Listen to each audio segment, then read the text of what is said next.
Good afternoon, all. We were discussing the GST Input Tax Credit and certain things under this topic we have already discussed, like what are the eligibility criteria, the conditions on which the ITC can be claimed, and we also talked about the depreciation clause that is related with the ITC. Then we talked about the time limit for ITC, for availing the ITC. Then we also talked about the different clauses related to like claiming ITC.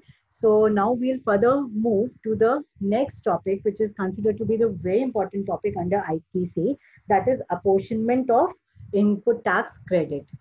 So we will talk in detail, and beforehand only I would like to tell you that this is one of the very important topics under ITC from which you can have the long questions. So please be focused.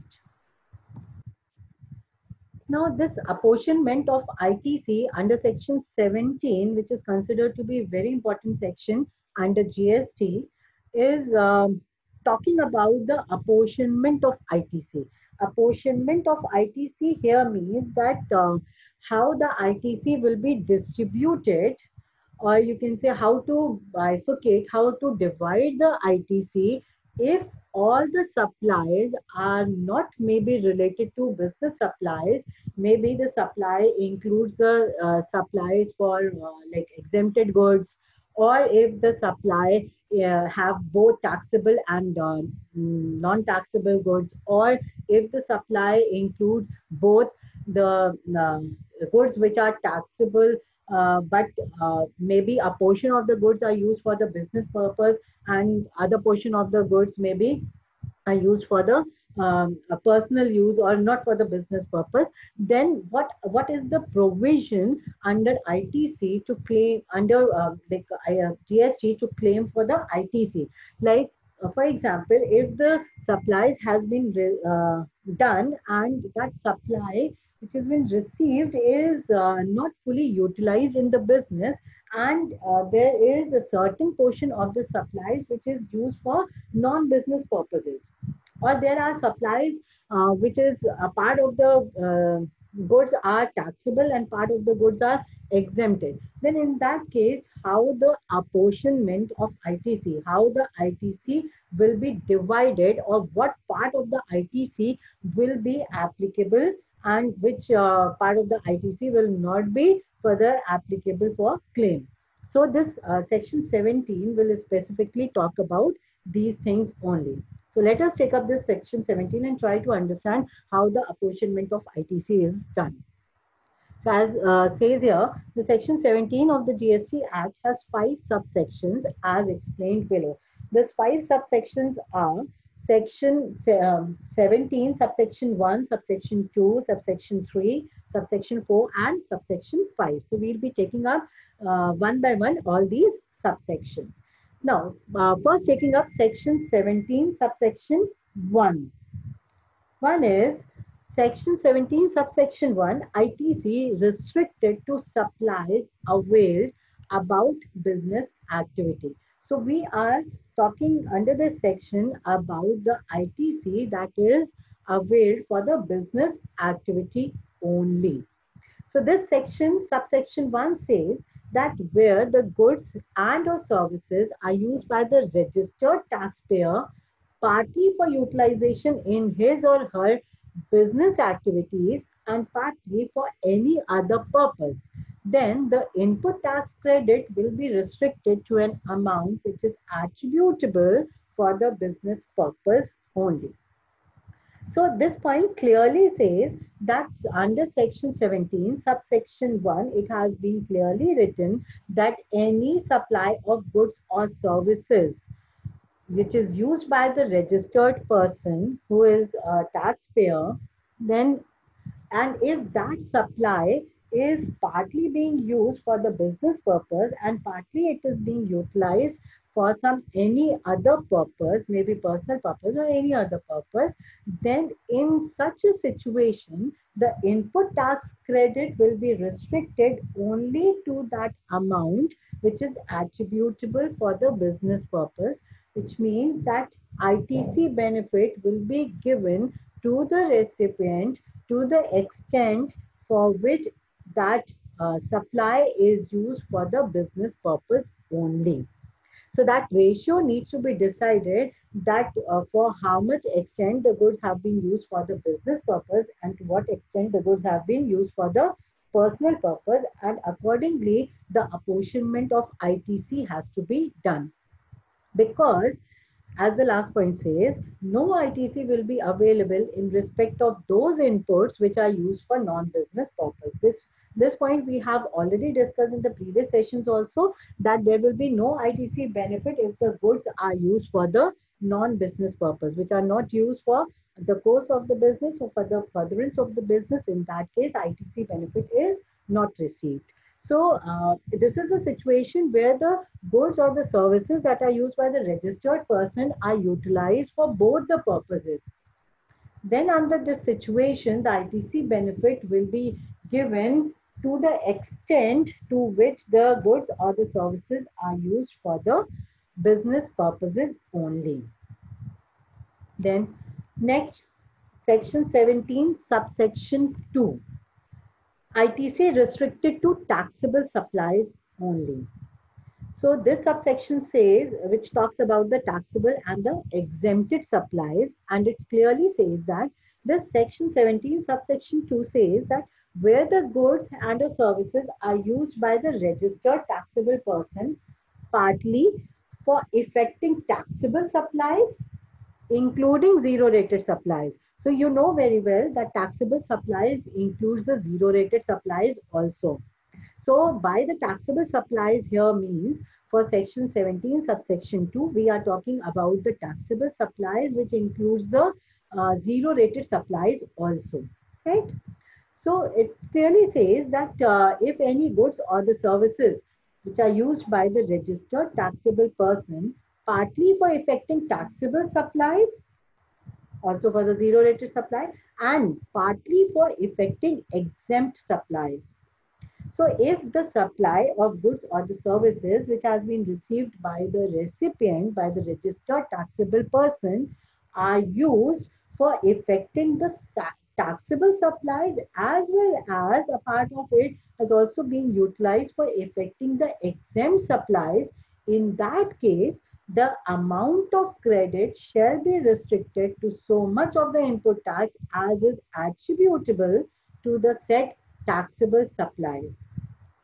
So that simply means that the part of the goods or the services which are used for effecting the taxable supplies and also the exempted supplies, in that case, the portion of the supplies which are affecting the exempted supplies will be the part for which you will not be able to claim the ITC benefit, and the ITC will be attributable to only to those supplies which are affecting the taxable supplies, which includes the zero rated supplies also.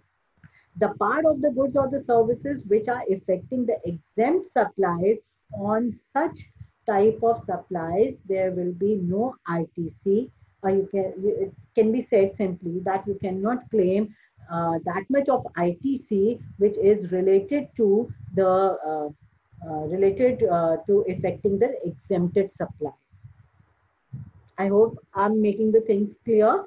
So second point says, it is further explaining that point only, that in other words, the ITC shall be available only for that portion of input tax which is attributable to the purpose of business of providing taxable supplies. Am I clear? So it says the crux of this whole point is this, that the supplies, if the supplies are used for the purpose of effecting further the taxable supplies also and the exempted supplies also, if a particular lot of supplies is being used for both the purposes, for supporting the taxable supplies also and for supporting the exempted supplies also, then the ITC benefit of such supplies which you have taken will be given to the extent only till that supplies is affecting the taxable supplies. The proportion of supplies that is being utilized for the exempted supplies you are not able to claim the ITC for that. And for this section 17, subsection 2, it has been clearly said that taxable supplies here includes the zero rated supplies, which zero rated supply means with the supplies which is given to the SEZs, or the supplies which are supporting the exports, promoting the exports. In such cases, the supplies which is used for such purposes, to that extent only you will be able to claim the ITC. For exempted supplies, the ITC will not be claimed. Then the last point here says that for section 17, subsection 2, exempt supplies shall include supplies on which recipient is liable to pay tax on reverse charge basis. So reverse charge basis, we have already discussed in the previous sessions. What is reverse charge basis? Now you know very well the payment of tax on the reverse charge basis. So exempt supplies here for this section 17, subsection 2, exempt supplies also include the tax paid on reverse charge mechanism also. So that includes the exempt supply. That is included under the exempt supplies. Then coming to section 17, subsection 3, it says the value of exempt supplies under subsection 2 shall be such as may be prescribed and shall include supplies on which the recipient is liable to pay tax on reverse charge basis. This is a further extension of the previous point.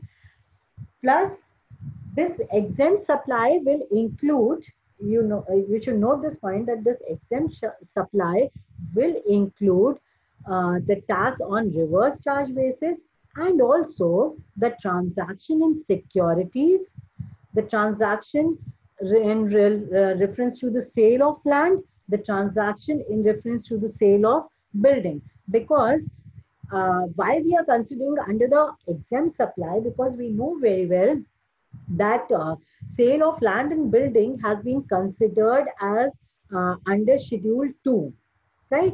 So which is not considered as either as the supply of goods or the services, right? So in such situation it will be considered as an exempt supply. So section 17 subsection 3 clearly says that any transaction which is done uh, under the reverse charge basis, or any transaction in securities, for securities there is no GST applicable. Any transaction done for sale of land, sale of building, this is not considered under GST, considering it to be a immovable property, which is not considered as goods or the services. So it is not included either under the goods or the services. That is why this is being considered as a exempt supplies, right? So you can say that in case of, as we can say, for the residential properties, like societies and all, apartments and all, there is applicability of GST, but in that case also it will be applicable if the building is not completed and the builder is taking up certain amount against payment. For that case, GST is applicable, and under that, the buyer, the person who is buying the like apartments or residential property, they can have the benefit of ITC.